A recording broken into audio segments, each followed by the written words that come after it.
Hello and welcome to Flooring Models Kit Review Time. Today we've got Sword's latest release. This is the 1/48 scale Gannet. This is the AEW.3 version.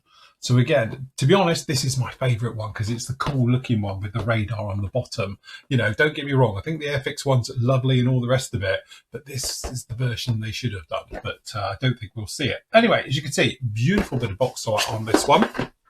If you've never seen Sword before, we'll talk about it. See them as a limited run company. It's not as sharp as obviously you'd find with modern kits and all the rest of it, but what you do get is something really, really nice. All right. So again, it's a 48 scale, so it'll go nice along with pretty much everything. So a quick look around on the box. Not too much to see down in here. Got your kit number SW48014. I got a little bit just down on there as well, so not too much on there. Inside the box, you are greeted by one here, big old bag with everything in. So down in here, we've got sprue for the main fuselage sections. We've got get all this out down in here. We've got a baggie with all the bits and pieces in. So we've got a mask set. We've got the actual clear parts. We've got a nice bit of photo etch as well, and we've got the decals. And then we've got,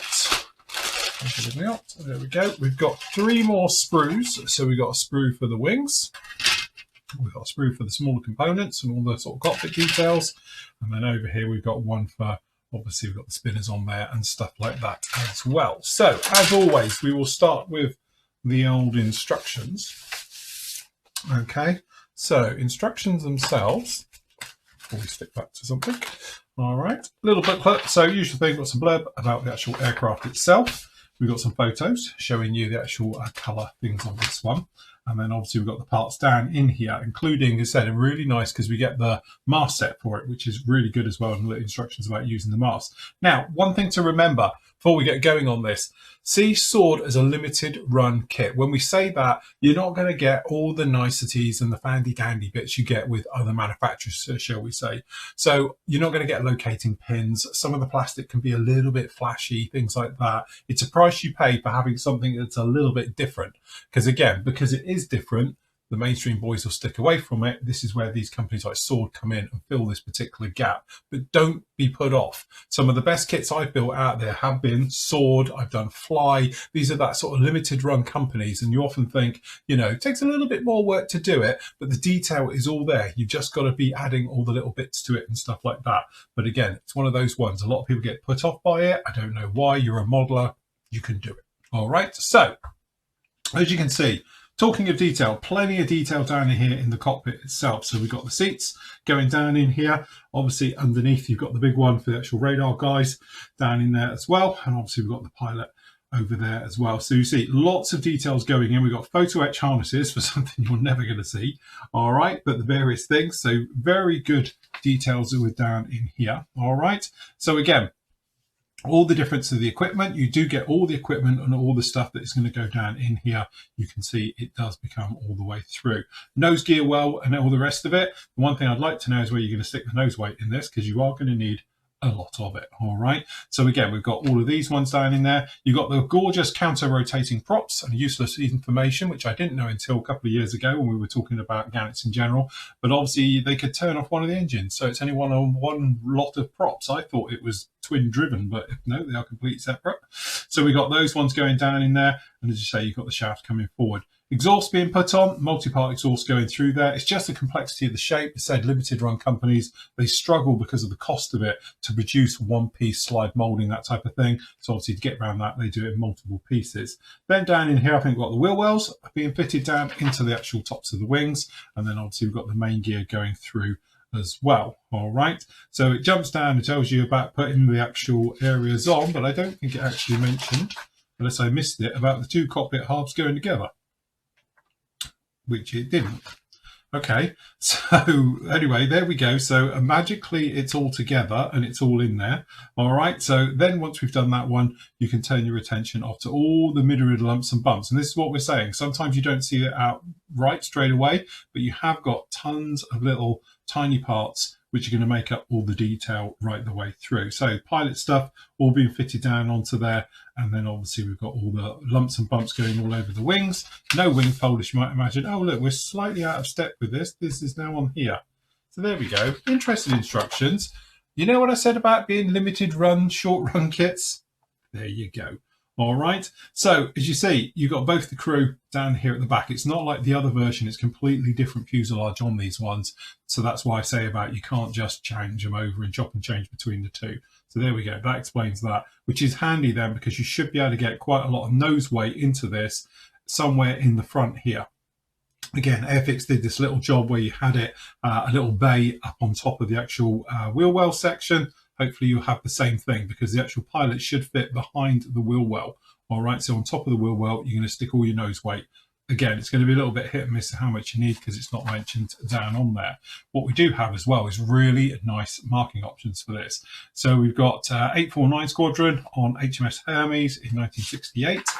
And then we've got the other one on the Ark Royal as well, which is 849 Squadron as well in 1978. All right, so some nice options right the way through. We do get full stencil data as well, so that's very nice with all of those, as you can see on the bottom. And we've got quite a bit going on with the sides of those ones as well. So yes, and oh look, a Sentinel. Okay, right, so we've got that. So decals themselves we spoke about, beautifully done. Good, strong, solid colour with these ones. Hopefully if I show you on the side, a little bit glossy maybe, but to be honest, they are good, solid colours all the way through. So I'm quite happy to see those ones. All right, so that's very nice indeed. The other thing we get, of course, which is a nice touch with these, is we've got a mast set down in here, which we saw in the instructions. So you've got a full mast set, and we've got a photo etch for all the harnesses that, quite frankly, you're never going to see. Maybe the pilots, if you've got it open.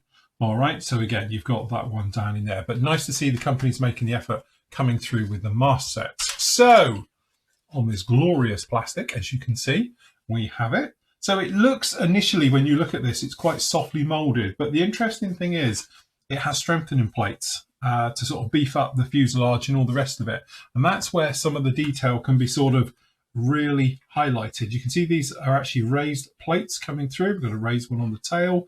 We've got them through on the front as well. A lot of torque in this aircraft, so it stops it twisting. All right, so you've got it. So you've got a mixture of recessed, which actually aren't too bad at all. They're very crisp and sharp, and you've got the raised details. That's what we're saying about these kits. At first glance, they look a little bit gnarly, but actually they're okay. The radome underneath here, this big fat radome that sits out of it, it's a complex shape, and they've really done it well. And to be honest, I'm glad it's molded in one with the fuselage, because if that had to be a fit, to get that nice would be a little bit of a nightmare. On the inside as well, you can see we've got some framing for the actual rear crew as well, but you are going to have to open these up. The other thing, you are limited as well. As you see, no locating tabs anywhere on this. All right, so when you're fitting all these in, dry fitting is essential. Just take your time with it and you'll be absolutely fine. So anyway, there's the other side as well. I think that looks really smart, actually. Very, very nice. We've got the tails down in here. Again, a little bit of flash. We're talking about, yeah, a little bit of cleanup round on these. It is what it is. All right. So again, that's very nice indeed. Moving over to the wing section. So we've got no wing fold, obviously. But what you do have, again, is a beautifully renditioned of it. And again, it's really complex, the shape on this one. So again, if we have a look down on here, catching it in the light, you can see all of those details. And again, this is all raised down in here. And again, we've got raised and recessed details right the way over. Beautiful touches, these lumps, which again, these are raised rivets on the top. There you go, raised rivets on there, really nice touch. And again, it's quite clean, it's quite crisp. If you wanted to, you could add a little bit more riveting.